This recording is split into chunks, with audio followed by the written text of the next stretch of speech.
हमारे engineer Shri professor Bhagavat गुरु जी का आगमन हुआ है। इनके लिए मैं इनका सत्संग अभी यही बैठते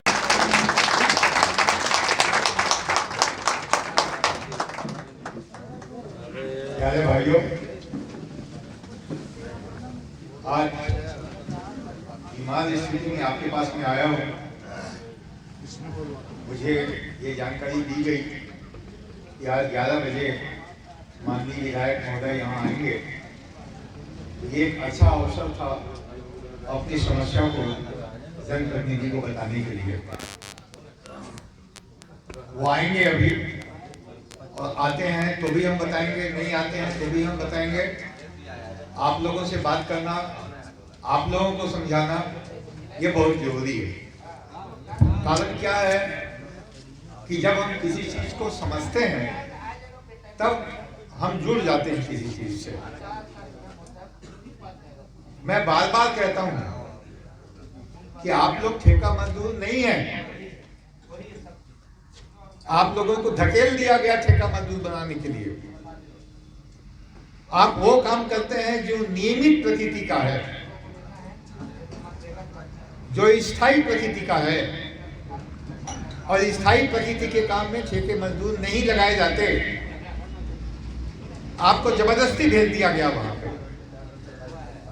जहां ओपन कास्ट माइनिंग होती है वहां ओवरबर्डन हटाने का काम नियमित है। बिना उसको हटाए कोयला नहीं निकल सकता। कोल ट्रांसपोर्टिंग का काम नियमित है, रोज होगा ये काम। खदान से कोयला निकलेगा और सीएसपी तक जाएगा, ये रोज का काम है। हमारे घर में, आप अपने घर में रोज जो खाना बनाती हैं आपकी श्रीमती, तो क्या वो ठेके में है क्या? आपकी श्रीमती ठेके में है कि वो परमानेंट काम करती है? हाँ, जब शादी विवाह होता है उस वक्त हम किसी बाहरी खाना बनाने वाले को बोल देते हैं कि भैया 3 दिन खाना बनाना है, ये इतना पैसा लो, इतने करो। उस वक्त ठेका लगता है। जो नियमित काम करते हैं उसमें ठेका नहीं लगता। ये बुनियादी कमी है हमारे कोल इंडिया की प्रणाली की। और मुझे दुख इस बात का है कि किसी भी राष्ट्रीय यूनियन ने इस प्रश्न को उठाया ही नहीं। आप ठेका मजदूर नहीं हैं, आप नियमित मजदूर हैं। आपको जबरदस्ती बना दिया गया ठेका मजदूर। आपके किस्मत के साथ खिलवाड़ किया गया। आप काम करेंगे वही जो परमानेंट आदमी काम करता है, लेकिन तनख्वाह पाएंगे 600। कोई प्रोविडेंट फंड नहीं, कोई ग्रेच्युटी नहीं, कोई बोनस नहीं, कोई अस्पताल की सुविधा नहीं। जो नियमित कर्मचारी हैं उनको सर्दी होती है तो जाते हैं अपोलो अस्पताल, और आपको बीमार पड़ते हैं तो कोई इलाज नहीं है आपका। ये कैसी व्यवस्था है? यहाँ RCWF यूनियन ने पहली बार हिंदुस्तान में संगठित तरीके से आपके प्रश्न को उठाया है। जिंदाबाद जिंदाबाद जिंदाबाद जिंदाबाद जिंदाबाद जिंदाबाद जिंदाबाद जिंदाबाद जिंदाबाद। आपकी समस्याओं को ठीक ढंग से समझा ही नहीं गया,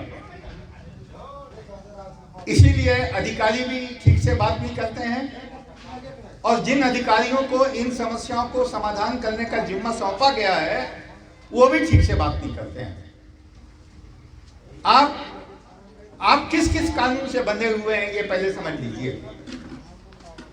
आप माइंस एक्ट से बंधे हुए हैं। माइंस एक्ट में हफ्ते में 6 दिन काम होगा, 1 दिन रेस्ट होगा, उसका पेमेंट मिलेगा। आपसे 8 घंटे से ज्यादा काम नहीं कराया जाएगा, ये माइंस एक्ट कहता है। आप प्रोविडेंट फंड एक्ट से बंधे हुए हैं। आपकी तनख्वाह से प्रोविडेंट फंड का पैसा काटा जाएगा, उतना पैसा मैनेजमेंट देगी, और ये पैसा मजदूरों की समस्याओं का समाधान किसी भी स्तर पे नहीं हुआ। कुछ चीजों पे ठेका मजदूरों को यूं ही छोड़ दिया गया। पहली बार 18 फरवरी 2022 को भारत सरकार ने राजपत्र के माध्यम से ये सुनिश्चित किया कि ठेके में काम करने वाले कर्मचारी, उनके हित सुरक्षित रहेंगे, उनके माइंस एक्ट लागू होगा, प्रोविडेंट फंड एक्ट लागू होगा, ग्रेच्युटी एक्ट लागू होगा, बोनस एक्ट लागू होगा, और जो नया ठेकेदार आता है वो पुराने ठेका कर्मियों को प्राथमिकता देगा नियोजन में। ये आ जाने से हम लोगों की हिम्मत बढ़ गई। अब हम लोगों को कुछ नहीं करना है, केवल राजपत्र को लागू करवाना है, राजपत्र यहाँ पे लागू हो जाए। इस संबंध में कुछ प्रयास हुए हैं, लेकिन कुछ कहीं पे कुछ कमी हो जाती है, और वो जो कमी है वो हम उस कमी पे जाना नहीं चाहते। हम तो ये चाहते हैं कि भाई राजपत्र में जो लिखा है उसका तत्काल पालन हो, और वो जो कमियां हैं वो आपका आंतरिक विषय है, उसको आप अपने से तय करें, वो हमारे साथ बातचीत करने में उसको मत लाएं। होता क्या है कि टेंडर में इस शर्त को लिखा नहीं जाता है। जब इस शर्त को लिखा नहीं जाता है तो ठेकेदार के पास एक बहाना हो जाता है कि हमारे टेंडर में तो लिखा नहीं है। आपके टेंडर में नहीं लिखा है, ये बात ठीक है, लेकिन प्रिंसिपल एम्प्लॉयर जो एसीसीएल है उसमें तो लिखा हुआ है कानून में। इसलिए हम ठेकेदार से कोई बात नहीं करना चाहते, ठेकेदार से हमारा कोई विरोध नहीं है, हम केवल मैनेजमेंट से बात करना चाहते हैं।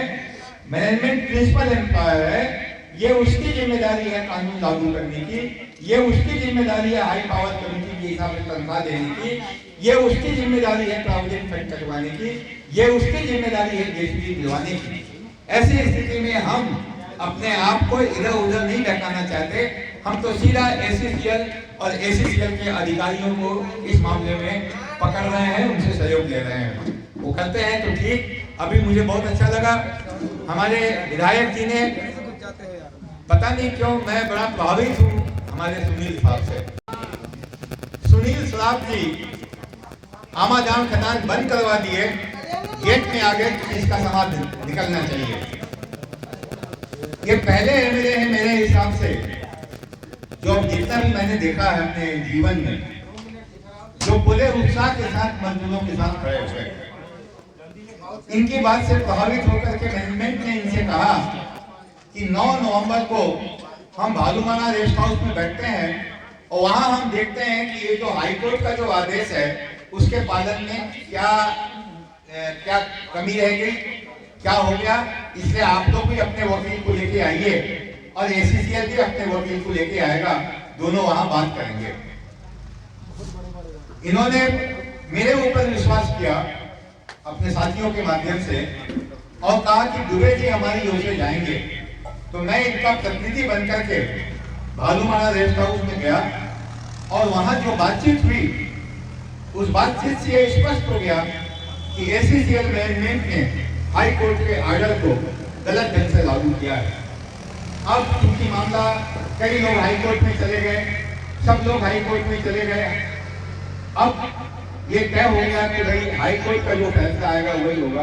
अगर हाई कोर्ट में नहीं गए होते मजदूर और इनके ऊपर छोड़ दिए होते सब कुछ, तो आज जो 58 लोग बैठे हुए हैं और 203 की जो लिस्ट बनी हुई है वो खत्म हो जाती। और आज मैंने इनसे कहा था कुछ दिन पहले कि गोला में जो राजनगर माइंस है वहां जो ठेका मजदूर आपसे मिलना चाहते हैं, आप उनसे मिलिए, उनकी बात सुनिए और कुछ कीजिए। हमारे ठेका मजदूर इनके पास गए, इन्होंने पूरी बातचीत सुनी और बातचीत सुनने के बाद इन्होंने एक पत्र लिखा और उस पत्र में इससे बात की, जीएम साहब से बातचीत की और जीएम साहब ने उनको जो बात कही उसके आधार पे अभी बातचीत अभी और भी होगी है कई शहरों में। अभी हम लोग एक ज्ञापन बना रहे हैं। अनुभागीय अधिकारी को इन्होंने पत्र लिखा था, अनुभागीय अधिकारी ने मैनेजमेंट को पत्र लिखा, इनको ही पत्र लिखा। होता क्या है कि ठेके मजदूर की समस्या को संख्या किस रूप में जाए, ये बुनियादी प्रश्न है। क्या इनको ऐसा ठेका मजदूर माना जाए जैसे हम कुली उली होते हैं स्टेशन में सामान ढोने के लिए? क्या आप कोल इंडिया के कुली हैं कि कहीं भी लगा दिया जाए आपको? नहीं, आप एक सम्मानित पद में हैं।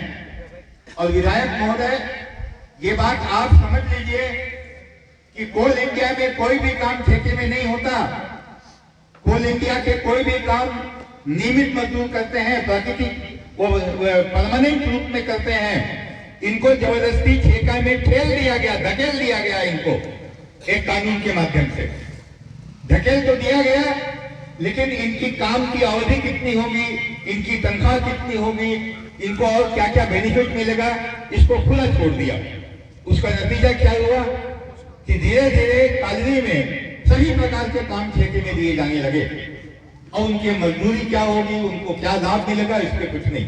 ये पहली बार इस यूनियन ने समग्रता के साथ इस प्रश्न को उठाया है कि इनके ऊपर माइंस एक्ट लागू हो, प्रोविडेंट फंड एक्ट लागू हो, ग्रेच्युटी एक्ट लागू हो, बोनस एक्ट लागू हो, ये सब इनको मिले। और ये बड़ी खुशी की बात है कि राजपथ में इन सारी बातों का प्रकाशन हो गया है। अब हम लोगों को अपनी एकता दिखानी है।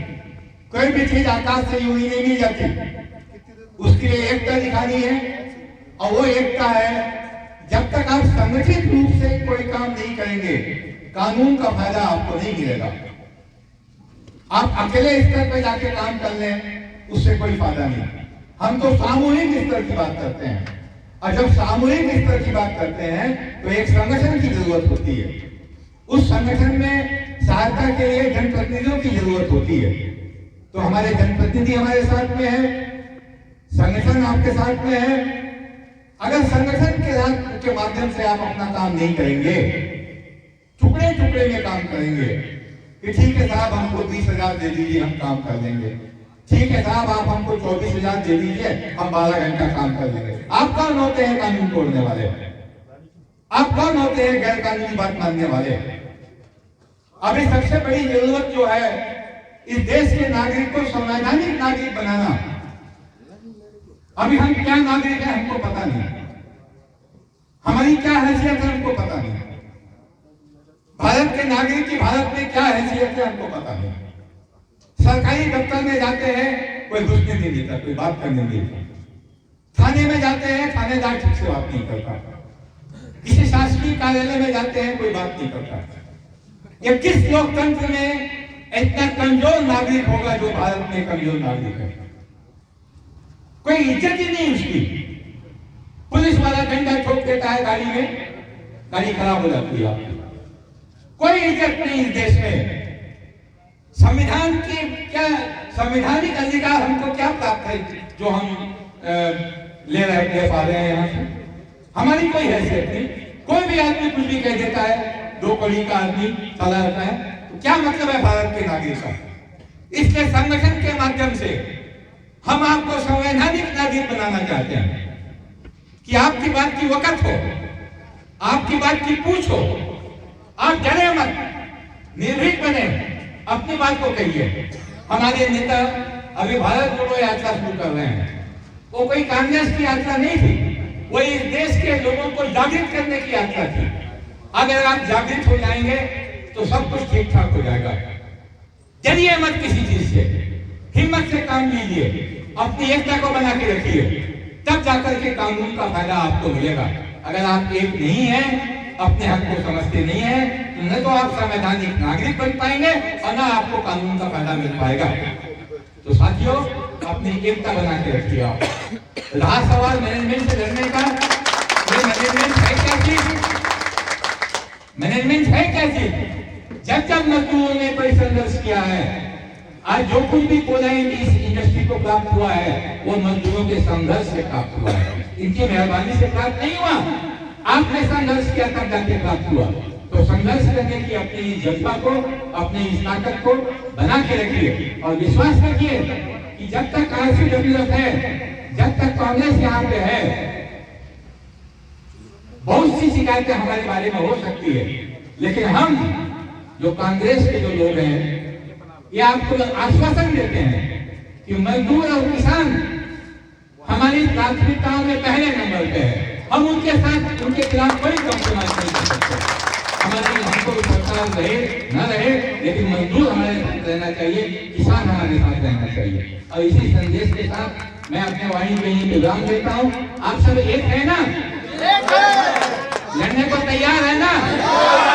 हमारे माननीय विधायक ने आपसे कहा कि अगर 6 दिन में इस काम को नहीं पूरा किया गया तो आपका उत्पादन हम बंद कर देंगे, इसके लिए तैयार है ना? हमारी मांग क्या है वो समझ लीजिए। ये जो खदान खुली है 5 साल बाद खुली है। राजपत्र में लिखा हुआ है कि जो पुराने ठेका कर्मचारी हैं उनको आप नियोजन में प्राथमिकता दें। जब राजनगर बंद हुई उस वक्त यहाँ जो ठेकेदार थे वो सिंह ट्रांसपोर्ट कंपनी और वाडला ट्रांसपोर्ट कंपनी, उसके कर्मचारी यहाँ पे हैं और वो सब के सब स्थानीय हैं। मध्य प्रदेश शासन की क्या नीति है कि जब कोई नई चीज खुलती है तो स्थानीय लोगों को प्राथमिकता दी जाए। तो मध्य प्रदेश शासन के हिसाब से भी स्थानीय लोग और राजपत्र के हिसाब से भी जो पुराने कर्मचारी हैं वो ये काम पाने के, प्राथमिकता पाने के हकदार हैं, प्राथमिकता पाने के हकदार हैं। आप प्राथमिकता ही नहीं दे रहे हो वहां पे, आप बाहर के आदमी को लाके काम करा रहे हैं। नहीं। दूसरी बात जो मैं कहना चाहता हूं, जो बहुत महत्वपूर्ण है, हमको कोई कॉम्प्रोमाइज, कोई समझौता मजदूरों के वेतन में नहीं करना होगा। कारण क्या है उसका कि अगर वो लिखा है 1180 देंगे या जो भी देंगे और हम वहां पे समझौता कर लेते हैं तो हमारी वो मांग पूरी नहीं हो पाती जिसमें हम ये दावा कर रहे हैं कि आप नियमित प्रकृति का काम कर रहे हैं, इसलिए आप सब डिपार्टमेंटल मजदूर बनने के लायक हैं। हमारा लक्ष्य क्या है? हम आपको ठेका मजदूर के रूप में देखना नहीं चाहते। मैं नहीं चाहता हूं कि आप ठेका मजदूर हैं, मैं चाहता हूं कि आप डिपार्टमेंटल मजदूर हैं। हमारी लड़ाई है कि हमको आप डिपार्टमेंटल कीजिए। आप जब बंदूक की मांग करेंगे, तोप की मांग करेंगे, तब जाके बंदूक का लाइसेंस मिलता है आपको। हम छोटी सी मांग नहीं करेंगे। ये सारे मजदूर नियमित है, इनको एससीसीएल के रोल में नियमित करें क्योंकि ये नियमित काम कर रहे हैं। 190 दिन काम कर रहे हैं। अगर हमने उनके वेतन में कॉम्प्रोमाइज कर लिया कि ठीक है साहब हमारे आदमी पुराने हैं, इनको रख लीजिए, तो हम जब वो इस प्रकार का कॉम्प्रोमाइज करेंगे तब हमारी वो मांग खत्म हो जाएगी। इसलिए हमको कोई कॉम्प्रोमाइज नहीं करना है, ना 8 घंटे की ड्यूटी में करना है, ना वेतन में करना है। जब तक ये दबाव नहीं बनेगा आप लोग डिपार्टमेंटल मजदूर नहीं होंगे। ये हमारी बुनियादी मान्यता है। तो आपको मैंने अपना वक्तव्य सुनाया, अब मैं अपनी वाणी को यही विराम देता हूँ। जय हिंद।